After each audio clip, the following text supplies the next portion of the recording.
मौलाना अरशद मदनी जी हैं। सर, आज आपने कहा कि आप जो बाबरी मस्जिद और राम मंदिर का मुद्दा है उसको पूरी तरीके से सुप्रीम कोर्ट का जो भी वर्डिक्ट होगा सपोर्ट करेंगे, लेकिन आपने ये भी कहा कि वहां पर जो मस्जिद बनी हुई है वो 400 साल से बनी हुई है और वो हमेशा वही रहेगी, आपकी प्रेस रिलीज में भी कहा गया है।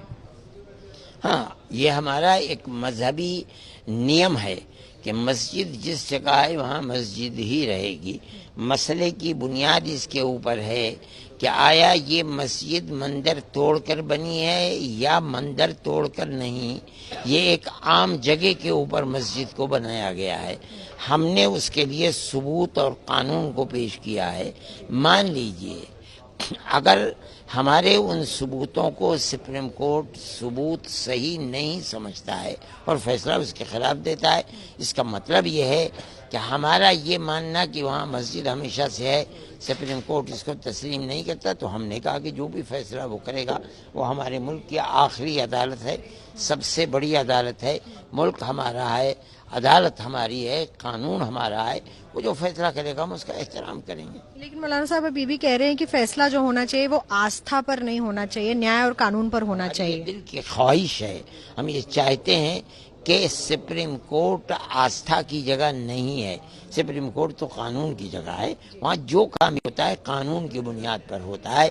हाई कोर्ट ने ये गलती की है कि आस्था की बुनियाद के ऊपर फैसला किया है।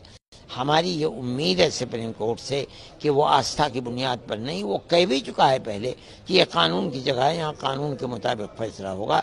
इसलिए हम ये समझते हैं कि हमारे राजीव धवन वकील ने जो बहस की है बहुत कीमती और बेहतरीन बहस की है, इसलिए फैसला हमारे हक में होगा। लेकिन मान लीजिए कि अगर कोर्ट हमारे सबूतों को सबूत नहीं समझता है और फैसला उसके खिलाफ आता है, हम कहते हैं कि हम उसका एहतराम करेंगे।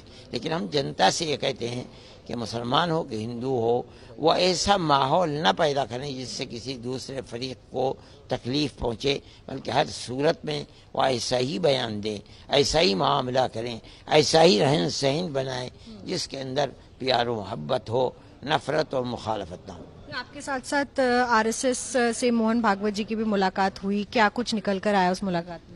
यकीनन मैं समझता हूँ कि हमारी जिस नुक्ते के ऊपर इत्तेफाक हुआ था वो नुक्ता था प्यार और मोहब्बत का हिंदू मुस्लिम के दरमियान में। उनके बयानात उसके बाद जो कुछ आए हैं वो बहुत महत्वपूर्ण है और मैं समझता हूँ कि वो उसकी तरफ चल रहे हैं। लेकिन हमारी और उनकी ये बात पहले दिन हुई थी मुलाकात में। उन्होंने कहा था कि भाई हम तेज़ नहीं चलेंगे, आहिस्ता आहिस्ता चलेंगे। मैंने कहा बहुत अच्छी बात है, हम आपके साथ हैं और जहाँ तक आप चलेंगे वहाँ तक हम आपके साथ हैं, आप आहिस्ता आहिस्ता चलिए। हमारा मानना ये है कि मुल्क के अंदर अगर प्यार और मोहब्बत को आरएसएस लेकर के चलेगी तो बहुत कीमती चीज़ होगी और मुल्क के अंदर नफरत की सियासत का खात्मा उसी वक्त हो सकता है जब आरएसएस जैसी पार्टी और जमात हमारे साथ हो। इसलिए मुझे उसकी मेरे दिल के अंदर बड़ी कीमत है और मैं उसको बहुत महत्वपूर्ण समझता हूँ और आइंदा भी अगर मुलाकात होगी तो वो अच्छी ही रहेगी।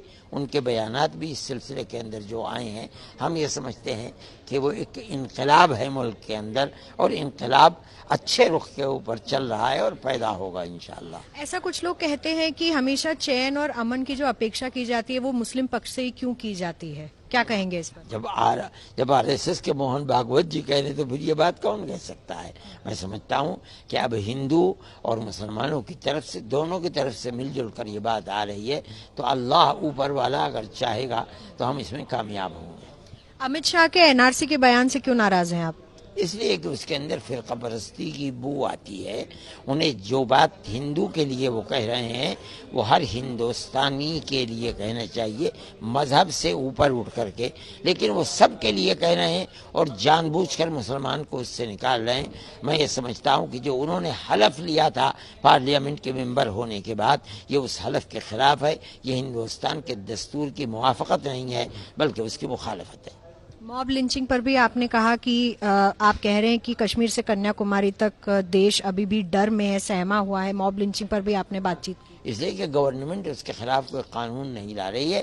گورنمنٹ مرکز ہی کی نہیں ہے بلکہ جہاں جہاں ہندوستان میں بی جے پی کی حکومت ہے وہ موب لنچنگ کے خلاف کوئی قانون نہیں لا رہے ہیں. جہاں کانگریس کی حکومت ہے، جہاں بنگال کے اندر کانگریس کی بھی حکومت نہیں ہے، وہاں موب لنچنگ کے خلاف قانون اگر نہیں آئے تو جہاں بی جے پی کی حکومت وہاں نہیں آئے. اس کا مطلب ہے کہ مرکز نے ان کے اوپر زور نہیں دیا. ایسی جگہ جہاں کتنے موب لنچنگ کے کیسے گھناؤنے کیس ہو چکے ہیں، جھارکھنڈ جیسا کہ آج تک قانون نہیں بنا. اس سے یہ اشارہ ملتا ہے ان غنڈہ عناصر کو جو قانون کو اپنے ہاتھ میں لے کر کام کر رہے ہیں کہ مرکز ان کے ساتھ ہے، وہ جو جی چاہے کریں. یہ بات خراب ہے. اگر غنڈہ عناصر کو اپنے ہاتھ میں قانون لینے کا میں آزادی دے دی گئی تو اس کا مطلب یہ ہے کہ نہ اکثریت ہندو آرام کے ساتھ رہ سکتا ہے، چین کے ساتھ، نہ مسلمان رہ سکتا ہے. چنانچہ ایسے بھی واقعات ہیں جن کے اندر مسلمانوں کے ساتھ ہندوؤں کو بھی قتل کیا گیا ہے. یہ کوئی اچھی چیز نہیں ہے. قانون آنا چاہیے تھا، بہت پہلے نہیں آیا. اب بھی موقع ہے. ہم کہتے ہیں کہ قانون کو لانا چاہیے. اگر نہیں لائیں گے تو پھر اس کا انجام اچھا نہیں ہوگا. آپ سارے لوگوں سے اب کیا اپیل کریں گے اس کروشل ورڈکٹ سے پہلے؟ بابری مسجد کے سلسلے میں ہم اپیل وہی کرتے ہیں، سب کو شانت رہنا چاہیے.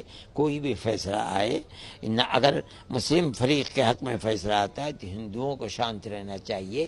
اگر ہندو فریق کے حق میں فیصلہ آتا ہے مسلمانوں کو شانت رہنا چاہیے. اور بھی صورتیں فیصلہ کیا آتا ہے یہ بات کی بات ہے، لیکن یہ بات تو کہی جا سکتی ہے کہ ملک میں امن و امان کو قائم رکھنا چاہیے. بہت بہت دھنیہ واد ہم سے بات کرنے کے لیے. اور جیسے کہ انہوں نے کہا کہ ملک میں امن اور شانتی قائم رکھنا ایک سب سے بڑی بات یہاں پر کہی جا رہی ہے.